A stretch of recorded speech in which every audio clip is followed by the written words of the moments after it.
이 새벽에 주님 앞에 나와 기도할 때 주님께서 이 복이 128편 1절 보면 여호와를 경외하며 그의 길을 걷는 자마다 복이 있도다라는 말씀으로 이렇게 시작하고 있는데, 정말 우리의 삶 가운데에서 복 있는 삶, 또 다른 사람들이 볼 때도 복 받은 삶, 이런 삶을 살아갈 수 있게 되길 주님의 이름으로 축복합니다.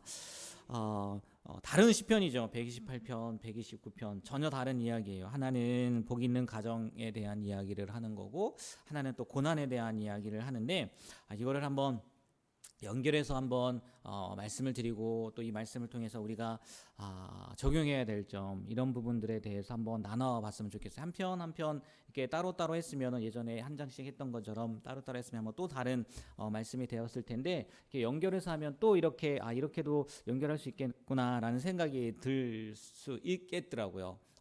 말씀을 드려보면, 먼저 128편은요 우리가 꿈꾸는 이상적인 삶을 노래해요. 여호와를 경외하며 그의 길을 걷는 자에게 뭐가 주어져요? 복이 주어져요. 네, 얼마나 좋아요. 그리고 그 복에 대해서 쭉 설명을 하는데, 수고로 얻는 보람. 어제 말씀 수고에 대한 얘기했지만 헛된 수고가 아니에요. 하나님 안에서 하는 수고. 왜냐면 1절이 그거잖아요. 여호와를 경외하며 그 길을 걷는 거니까. 하나님 안에서 하는 수고잖아요. 그러니까 헛되지 않아요. 보람도 있고요, 만족도 있고요. 더 나아가서는 생명력이 넘치는 아내도 있지 않습니까? 포도나무 이야기를 하잖아요. 내 안방에 있는 내 아내는 결실한 포도나무 같으며 풍성한 태 열매가 있다는 거거든요. 어제 마지막 말씀 가운데 그런 얘기가 있었잖아요. 그리고 자녀들도 마찬가지예요. 자녀들 보니까 어린 감람나무 같다. 식탁에 둘러앉은 그 감람나무 싹 같은 건강한 자녀들이 있다.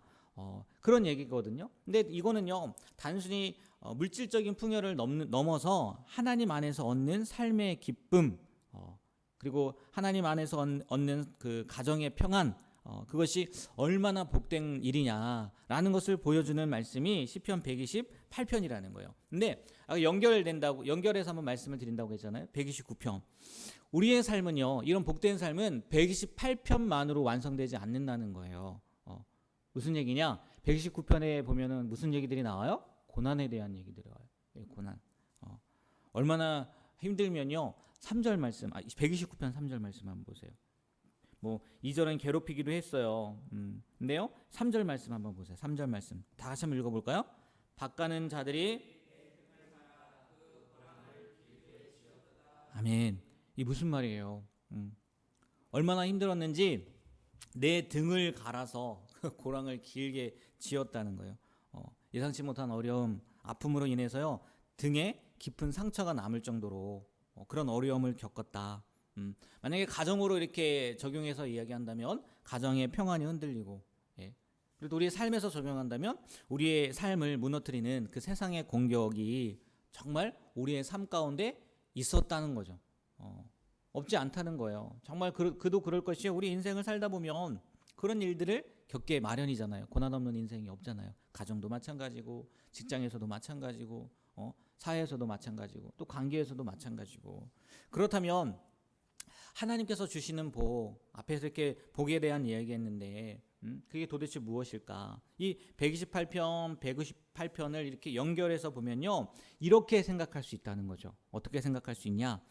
하나님의 복은 고난이 없는 삶이 아니라, 고난이 없는 삶이 아니라 고난 속에서도 하나님이 함께 하시는 삶이 하나님의 복이다 라고 이렇게 우리가 적용할 수 있다는 거예요. 그러면 이 말씀을 좀 더 구체적으로 우리가 어떻게 이 세상 가운데 살면서 어떻게 적용을 해야 될까, 그 세 가지를 한번 말씀을 드리려고 해요. 이 세 가지만 딱 기억하셨으면 좋겠어요. 첫 번째는요, 조금 전에도 이야기했던 것처럼 복이 함께 한단 말이에요. 고난도 있단 말이에요. 근데 그게 끝이 아니라는 거죠. 진정한 복은요, 고난을 이기는 힘에 있다는 거예요. 진정한 복은 뭐에 있다고요? 고난을 이기는 힘에 있다는 거죠. 우리는 앞에 128편처럼 그런 복, 평안하고 순탄한 삶, 풍요로운 삶, 그런 것들만 생각을 하잖아요. 일단은. 근데 시편은요, 또 129편 이어지는 이렇게 말씀에서 보면 그거보다 더 깊은 진리를 말한다는 거죠. 진정한 복은요, 아까 읽었던 것처럼 129편 3절에서 읽었던 것처럼 등에 고랑이 파이는 고통 속에서도, 그런 어려움 속에서도 우리를 넘어뜨리지 못하는 아니 못하게 하시는 하나님의 의로우심, 또 그 하나님을 붙듦에 있다는 거예요. 우리 요나서 말씀에 보면 요나가 니느웨 멸망하는 거 보려고 언덕 위에 올라가잖아요. 근데 햇볕이 내려지지 않습니까? 그래서 뭐가 생겨요? 박넝쿨이 생기잖아요. 박넝쿨이 생겨서 그늘을 만들어줬단 말이에요. 얼마나 행복해요.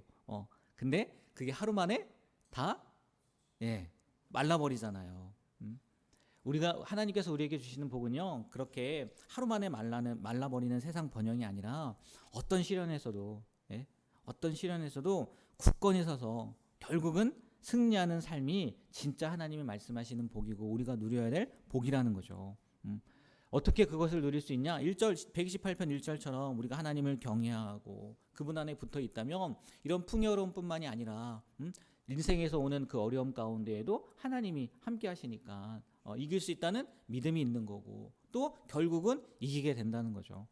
우리가 이 사실을 기억했으면 좋겠어요. 진정한 복은 고난을 이기는 힘에 있다는 거.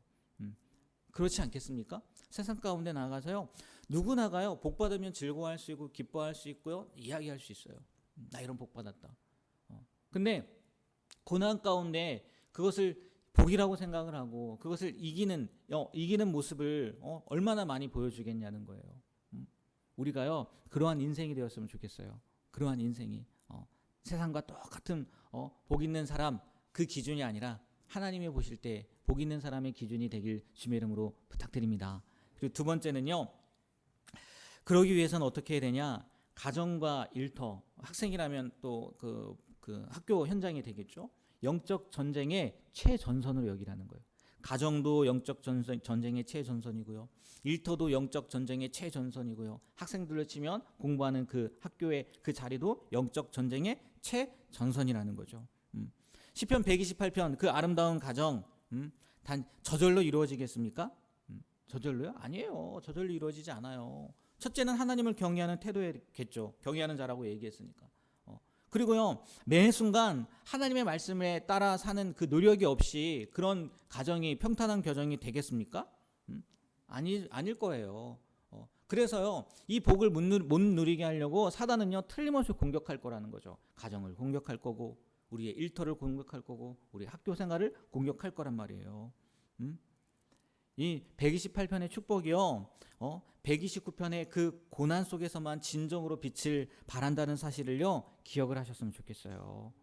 어떻게 보면 하나님께서 그걸 통해서 진정한 복으로 바꿔주시는 그런 과정 가운데 두실 수도 있다는 거죠. 잊지 않으셨으면 좋겠어요. 가정에서, 일터에서, 또 학교에서 그것이 영적 전쟁의 최전선이다. 내가 여기서 승리해야 된다. 내가 여기서 하나님 앞에 경외함으로 또 하나님의 말씀을 붙듦으로 살아가야 된다라는 그런 마음을 가지고 살아가시게 되길 주님의 이름으로 부탁드립니다. 예? 주님을 의지하는 기도의 씨앗을 뿌려야 될 것이고요. 예? 그렇지 않겠습니까? 기도해도 넘어지는데 기도하지 않으면 뭐 쉽죠.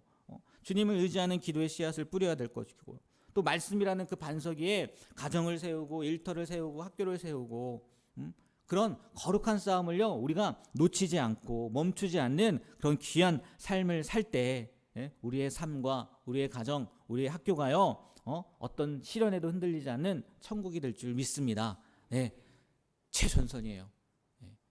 가정, 일터, 또 학교, 그 안에서 정말 복음의 씨앗을 그 기쁨의 씨앗을 늘 뿌릴 수 있는 우리가 되길 주님의 이름으로 축복합니다.